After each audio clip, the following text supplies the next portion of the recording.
Hello students and welcome back to channel Siraj tech the study. आज analysis of financial statement का lecture number 8 होगा, जिसमें हम cover करेंगे नए points of analysis of financial statement. Start करेंगे आज से क्लास।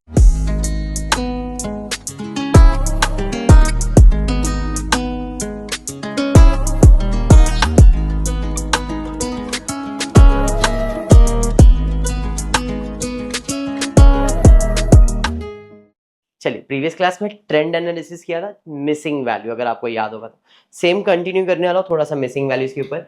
ठीक है, एक बार ये कंसेप्ट क्लियर करो, बिकॉज जीजी कॉलेज आप लोगों को है ये सिलेबस में, मैंने देखा है जो भी बुक से आपको पढ़ाया जा रहा है वही सेम बुक का है। छोटा सा पतला सा बुक है, 2 ही लेसन है, फाइनेंशियल मैनेजमेंट अकाउंटिंग करके है, जिसके अंदर आपको एक रेशियो एनालिसिस है और एक वर्टिकल फॉर्मेट है। SY BCom बैफ का बुक अभी तक नहीं मेरे पास है, इसलिए बैफ को कुछ भी बोलना नहीं हूँ। जो भी तुम्हारे बुक में से है, amalgamation, limited liabilities, partnership, conversion, वो भी इसके बाद की क्लास से स्टार्ट हो जाएगा। ठीक है, ये आपको भी है। Following is a financial information of ZN Limited for 3 year ended 31st of December 2000, जो भी दिया हुआ है आप देख सकते हो। शेयर कैपिटल है, ग्रॉस प्रॉफिट है, current liabilities, fix asset, long term, ये सब बैलेंस शीट की चीजें भाई। खाली ग्रॉस प्रॉफिट बैलेंस शीट का नहीं है। Cost of good sold profit and loss में जाता है, working capital, net worth, current asset, sales profit and loss में, कैपिटल एम्प्लॉयड बैलेंस शीट। मतलब it is a combination of balance sheet and profit and loss. करना क्या है, you are required to prepare vertical balance sheet भी रहेगा, profit and loss भी रहेगा, vertical trend financial statement taking 2015 as the base. तो financial state मतलब अपने को बैलेंस शीट भी प्रिपेयर करना है, प्रॉफिट एंड लॉस भी प्रिपेयर करना है। ठीक है क्या, तो मैंने बैलेंस शीट भी प्रिपेयर कर लिया, प्रॉफिट एंड लॉस भी प्रिपेयर कर लिया। बैलेंस शीट का अगर फॉर्मेट, सोर्सेज ऑफ फंड और एप्लीकेशन ऑफ फंड। सोर्सेज में खुद का पैसा, पराया पैसा, own fund, borrowed fund. Own fund के अंदर आता है share capital, reserves and surplus, less miscellaneous, लिखा नहीं क्योंकि जरूरत नहीं था, मिलता है नेटवर्थ। बोरोड फंड के अंदर लॉन्ग टर्म लायबिलिटीज, दोनों को ऐड करेंगे तो कैपिटल एम्प्लॉयड। एप्लीकेशन में फिक्स असेट, इन्वेस्टमेंट है नहीं। Working capital, current asset minus current liability से वर्किंग कैपिटल मिल जाएगा। कैपिटल छोटा सा फॉर्मेट, पूरा लिखा नहीं है क्योंकि रिक्वायरमेंट पूरा नहीं था, बस इसलिए। प्रॉफिट एंड लॉस का फॉर्मेट जो रहेगा उसी हिसाब से, सेल्स लेस COGS, तो ग्रॉस प्रॉफिट मिलता है, ऑपरेटिंग वो सब माइनस, उसी हिसाब से। अभी 3 ही लाइन छोड़ा बिकॉज 3 ही चीज दिया था, ग्रॉस प्रॉफिट दिया है, सेल्स दिया है, बस इतना ही दिया है। तो सेल्स लेस COGS तो ग्रॉस प्रॉफिट मिल जाएगा। ये समझ में आएगा? चलिए पहले पोस्टिंग कर लेते हैं, जैसा दिया वैसे फॉर्मेट के हिसाब से जाएंगे। सबसे पहला मुझे क्या दिया है, शेयर कैपिटल 3 साल का दिया है, तो शेयर कैपिटल में आ जाएगा। फर्स्ट ईयर में कितना दिया तुमको, देख लो जरा। फर्स्ट ईयर में 1,50,000, 1,80,000, 1,90,000, ये 3 रुपीस का कॉलम है और ये 3% का कॉलम है। ठीक है, चलिए उसके बाद ग्रॉस प्रॉफिट कहाँ जाएगा, प्रॉफिट एंड लॉस में। सेल्स लेस COGS तो क्या मिलेगा, ग्रॉस प्रॉफिट। तीनों दिया हुआ है, 3.5 लाख, 3.5 लाख और 4 लाख। Posting clear. फिर उसके बाद करंट लायबिलिटीज, भाई करंट लायबिलिटीज में आ जाएगा। तो करंट लायबिलिटीज में देखो क्या दिया है, 40 दिया है, क्वेश्चन मार्क मतलब कुछ नहीं दिया तो लिखने की जरूरत नहीं है। फिर फिक्स असेट, भाई फिक्स असेट में आ जाएगा 2,40,000, 2,50,000, 2,35,000। समझ में आ रहा है? फिर उसके बाद क्या है बाबा, long term loans, long term borrowings में पहला साल, क्वेश्चन मार्क दूसरा साल। उसके बाद cost of goods sold, sales less COGS तो ग्रॉस प्रॉफिट मिलेगा। कितना दिया है भाई, कॉस्ट ऑफ गुड्स सोल्ड, पहला तो क्वेश्चन मार्क, फिर 4 लाख और 3 लाख, 4 लाख और 3 लाख। अरे समझा? फिर उसके बाद वर्किंग कैपिटल, मतलब current asset minus current liabilities, तो वर्किंग कैपिटल मिलता है। तो वर्किंग कैपिटल आपको दिया है 60,000, working capital 45,000, working capital 1,40,000। Hope इतना क्लियर है? फिर उसके बाद नेटवर्थ का मतलब क्या होता है, नेटवर्थ मतलब ओन फंड, नेटवर्थ का मतलब है ओन फंड, नेटवर्थ का मतलब है ओन। लिख के चाहिए तो लिख के ले लो, क्योंकि आगे बड़े वाले सम्स में आएंगे तब आपको नेटवर्थ दिया रहेगा। तो नेटवर्थ मतलब ओन फंड, ओन फंड का मतलब क्या होता है, shareholder fund add reserves and surplus less miscellaneous expenses. Shareholder fund add reserve less miscellaneous है नहीं यहाँ पे, इसलिए लिखा नहीं है। तो नेटवर्थ मतलब ओन फंड का टोटल है, तो ओन फंड का टोटल इधर है, कितना दिया हुआ है नेटवर्थ, 2 लाख रुपए। इधर 2,20,000 और इधर 2,55,000। आई होप इतना क्लियर है। फिर उसके बाद क्या दिया है, करंट असेट, पहला तो क्वेश्चन मार्क है तो नहीं है, फिर 1,20,000 और 2,00,000 रुपए। करंट असेट के बाद दिया है सेल्स 5,50,000 इधर, फिर उसके बाद 7,50,000 और यहाँ पे कुछ भी नहीं दिया। फिर कैपिटल एम्प्लॉयड का मतलब होता है दोनों साइड का total tally amount. Tally amount मतलब सोर्सेज ऑफ फंड का टैली, एप्लीकेशन ऑफ फंड का टैली। तो टैली अमाउंट में किसका टैली अमाउंट दिया है, सिर्फ 3,00,000 दिया है। इधर भी सेम ही रहेगा, अगर आप करना चाहो तो इधर का भी टोटल आप 3,00,000 लिख सकते हो, सेम रहेगा। फिर और कुछ दिया नहीं। उसके बाद रिजर्व्स दिया हुआ है, तो पहले में तो नहीं दिया, दूसरे में दिया है। और कोई इंफॉर्मेशन है क्या, इतना क्लियर है, पक्का क्लियर है, ऐसा कोई पॉइंट जिसको नहीं समझा है? अब मैं इसे बड़ा इसलिए कर रहा हूँ ताकि अब आपको पूरा टेबल दिख जाए, हम कैसे सॉल्व करने वाले वो समझेंगे। ठीक है, क्या क्या मिसिंग है देखता हूँ। सबसे पहला मुझे इधर दिख रहा है शेयर कैपिटल तीनों मालूम है, रिजर्व्स मिसिंग है। रिजर्व मिल सकता है, कैसे मिलेगा, शेयर होल्डर में रिजर्व्स ऐड करेंगे तो नेट मिलता है, ये मिसिंग है। तो 1,50,000 में कुछ तो ऐड किया तो 2,00,000 आया रहेगा, कितना 50, और 2,00,000 में से 1,50,000 माइनस को तो 50,000 आ जाएगा यहाँ पे, बराबर है भाई, इधर सब मिल गया। अब देखो 2,00,000, 2,20,000 ऐड किया 2,55,000, यहाँ तक बराबर आ गया। लोन्स में जाता हूँ, 2,00,000 प्लस ये तो 3,00,000 इधर आ गया, मिसिंग है, ये भी मिसिंग है, कुछ मालूम ही नहीं है। 2,55,000 में 1,20,000 ऐड करूंगा तो ये भी आंसर आ जाएगा। हाँ, तो भाई अब यही मिसिंग है, तो ये फाइंड करने के लिए थोड़ा सा इधर नीचे आता हूँ, देखता हूँ कुछ काम का चीज है क्या। हाँ, यहाँ पे मुझे ना वर्किंग कैपिटल मालूम है, कितना है 45। करंट असेट मालूम है कितना है 1,20,000 में करंट लाइबिलिटीज माइनस होगा तो वर्किंग कैपिटल मिलेगा, current asset minus current liabilities तो वर्किंग कैपिटल। 1,20,000 में कुछ तो माइनस किया तो 45 आया है, कितना माइनस किया रहेगा, तो 1,20,000 माइनस 45 करो 75, मतलब यहाँ पे कितना रहेगा 75,000। अरे ये समझा, तो मैंने करंट लाइबिलिटी, मुझे ये फाइंड कर रहा था, ये मिला नहीं अभी तक, बट मैंने इधर ये फाइंड किया, ये समझा। अब फिक्स असेट मालूम है, वर्किंग कैपिटल मालूम है, दोनों को ऐड करूंगा तो कैपिटल एम्प्लॉयड मिल जाएगा, क्योंकि और कुछ तो है नहीं। तो 2,50,000 प्लस 45 2,95,000, और यही टोटल इधर भी आ जाएगा। अरे समझा। अब 2,20,000 है, 2,95,000, तो ये बाकी लोन ही रहेगा तुम्हारा, कितना रहेगा 75।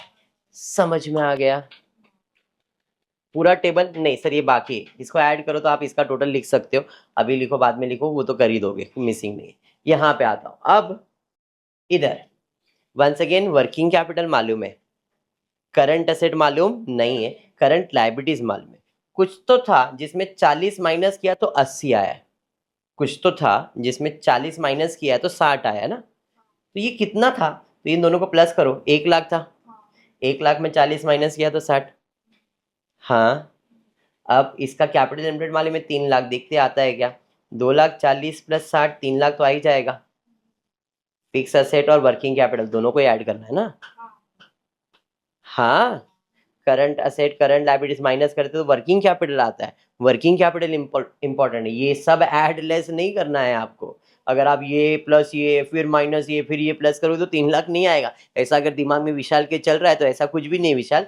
फिक्स असेट और वर्किंग कैपिटल 2,40,000 और 60,000 ऐड करेंगे तो 3,00,000 आएगा, समझा ये।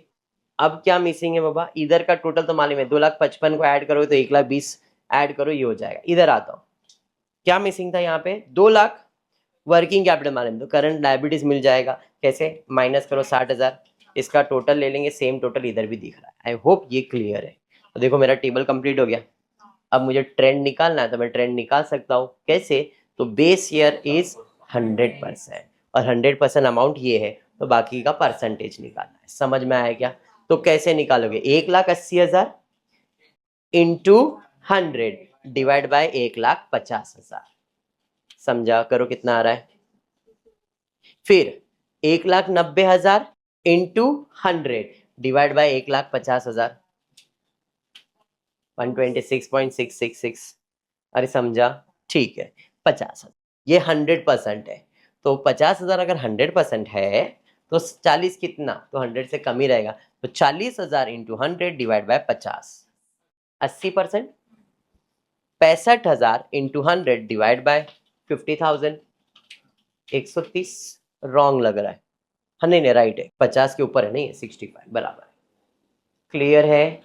नेक्स्ट 100, 2 लाख 100 है तो 2,20,000 कितना है, 20% बढ़ गया, 10%, 110 आ जाएगा, 110। 2,55,000 इंटू 100 डिवाइड बाय 2,00,000,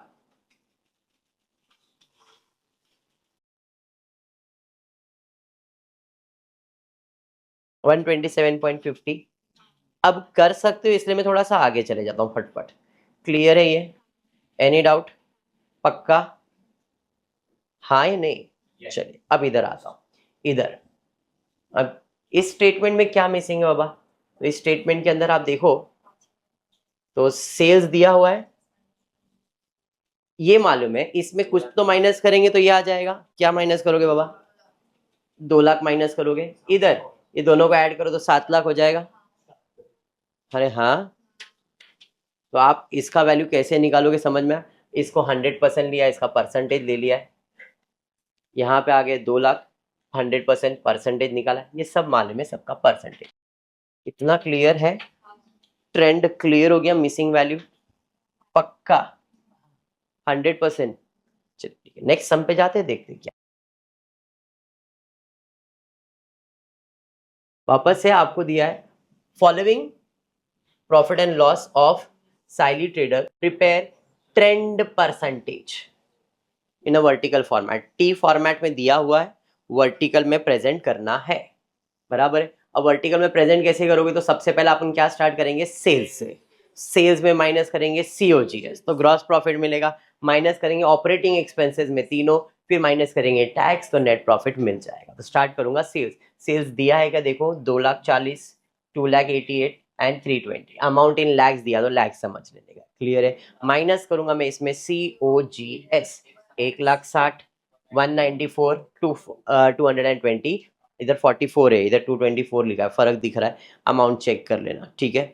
अब इसमें माइनस करूंगा तो क्या मिल जाएगा, gross profit, gross profit, gross profit, ठीक है। अब चेक कर लो यहाँ पे 320 माइनस 224, 96 ही आ रहा है कि नहीं, मतलब ये 224 है यहाँ पे, फिर दोनों में से किसी एक अमाउंट में करेक्शन रहेगा, आप वो देख लेना। अब ग्रॉस प्रॉफिट में माइनस करूंगा ऑपरेटिंग एक्सपेंसेस, ऑपरेटिंग में दो ही है, ऑफिस और सेलिंग है, तो पहले ऑफिस एक्सपेंसेस ले रहा हूँ 30, 36, 34, सेलिंग एक्सपेंसेस ले रहा हूँ 26, 28, 30, ऐड करूंगा तो टोटल ऑपरेटिंग एक्सपेंसेस 56 एंड 64। अब 80 में से ये माइनस होगा तो ऑपरेटिंग प्रॉफिट, या तो मैं सिंपल भाषा में नेट प्रॉफिट बिफोर टैक्स बोल दो, क्योंकि बाकी कुछ तो बचा ही नहीं है, मुझे नेट ऑपरेटिंग प्रॉफिट या नेट प्रॉफिट बोल देता हूँ। 80 माइनस 56, 96 माइनस 64, 96 माइनस 64, अरे समझा। माइनस करूंगा इनकम टैक्स दिया हुआ है 7, 10 और 10, तो मिल जाएगा नेट प्रॉफिट। डन है। अब परसेंटेज कैसे निकालोगे, तो जो आपका बेस ईयर है वो सब 100%, तो 2,40,000 अगर 100 है तो 288 कितना, तो 288 into 100 divide by 240 and so on. अब ये कंप्लीट कर सकते हो पक्का। नेक्स्ट सम पे जाते हैं, हाँ ना, आपके कहने से। चलो, from the following prepare vertical revenue statement and trend analysis of chip loan product limited for 3 year ended। once again ये फॉर्मेट में बना के दे दिया है, देखो sales less COGS, gross profit less management expenses, selling expenses, bad debt, बना के तो दिया है, खाली अमाउंट अपने को अच्छे से प्रेजेंट करना और परसेंटेज निकालना है, बराबर है। चलिए स्टार्ट करते हैं। सबसे पहला सेल्स लिख दिया सबका, लेस सीओजीएस करना है, तो ग्रॉस प्रॉफिट आएगा, कितना आ जाएगा भाई, 40, 60 और 80। माइनस करूंगा मैनेजमेंट एक्सपेंसेस, तो मैनेजमेंट मतलब एडमिन एक्सपेंसेस कितना है, 10,000, 10,000, 10,000। Selling expenses, selling expenses 20,000, 25,000, 30,000। Bad debts है, फाइनेंशियल एक्सपेंसेस, बैड डेब्ट्स में 5,000, 5,000, 5,000, ठीक है। टोटल करना चाहो तो टोटल, अगर कॉलम बनाए तो टोटल कर सकते हो, 10, 20, 35,000, एंड सो ऑन। फिर 40 में से माइनस करना, किया यस किया हुआ 35, 40 एंड 45। 40 में से 35 माइनस करोगे तो net operating profit before tax. Clear है इतना? अरे हाँ। अब इसके अंदर हम लोग माइनस करेंगे इनकम टैक्स जो दिया है 1000, 8000, 15000, माइनस कर देंगे किस में से, 5000 में से, 20000 में से और 35000 में से। And now the percentage criteria same. तो ट्रेंड एनालिसिस में होपफुली कॉन्फिडेंस रहेगा। इसके बाद के लेक्चर में ट्रेंड नहीं रहेगा, नया टॉपिक स्टार्ट करेंगे। Analysis of financial statement he topic का नाम है, कंसेप्ट बदल जाएगा, फॉर्मेट वगैरह यही रहेगा। जो वर्टिकल फॉर्मेट तुमको मैंने करवाया ना, बैलेंस शीट और प्रॉफिट, ये सेम रहेगा, कंसेप्ट बदलते जाएंगे। अभी जैसे ट्रेंड करवाया वैसे कंपेरेटिव करवाना है, कॉमन साइज करवाना है, ये सब चीजें इसी के अंदर आती है। आपने 12th स्टैंडर्ड में किया हुआ है ये सब चीजें। Analysis of financial statement 12th standard में था, अगर किया है तो सब याद आ जाएगा। क्लियर है क्या? पक्का? तो चलिए फिर आज के लिए इतना ही करेंगे। होपफुली वीडियो पसंद आया तो प्लीज वीडियो को लाइक कर देना, फ्रेंड ग्रुप में शेयर करना और चैनल सब्सक्राइब करना। Thank you for watching the video.